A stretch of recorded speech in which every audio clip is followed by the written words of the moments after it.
Hyderabad metro phase 2కు త్వరగా అనుమతులు ఇవ్వాలని ప్రధాని మోదీకి సీఎం రేవంత్ విజ్ఞప్తి చేశారు.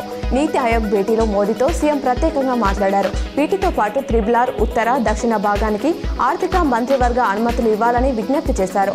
హైదరాబాద్ సమీపంలో డ్రై పోర్ట్ ఏర్పాటు చేస్తామని, దానిని బందర్ పోర్టుకు లింక్ చేయాలని కోరారు. అటు తెలంగాణలో సెమీ కండక్టర్ పరిశ్రమ ఏర్పాటయ్యేలా చొరవ చూపాలని రిక్వెస్ట్ చేశారు.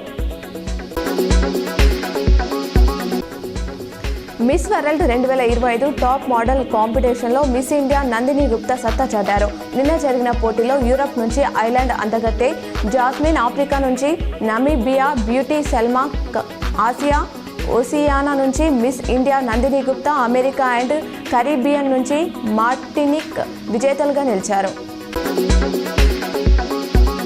హైదరాబాద్కు మరో 800 ఎలక్ట్రిక్ బస్సులు కేటాయించాలని కేంద్ర మంత్రి కుమారస్వామిని సీఎం రేవంత్ కోరారు. ఇటీవల హైదరాబాద్కు 2000 ఈవీ బస్సులు కేటాయించారు. పీఎం ఈ డ్రైవ్ పథకం కింద మరో 800 బస్సులు కేటాయించండి. ఆర్టీసీ డ్రైవర్లు, మెకానిక్లు బస్సు నిర్వహణ చూసేలా హైబ్రిడ్ జేసీసీ మోడల్ను పరిగణలోకి తీసుకోండి అన్నారు. స్టాంప్స్ అండ్ రిజిస్ట్రేషన్ శాఖలు చేపట్టిన స్లాట్ బుకింగ్ విధానాన్ని జూన్ 2 నుంచి రాష్ట్రమంతా అమలు చేస్తామని మంత్రి పొంగులేటి శ్రీనివాసరెడ్డి తెలిపారు. 2 విడతల్లో 47 సబ్ రిజిస్టర్ కార్యాలయాలు అమలు చేసిన విధానం విజయవంతమైందన్నారు. ఇప్పటికే 36,000 రిజిస్ట్రేషన్లు జరిగాయని చెప్పారు.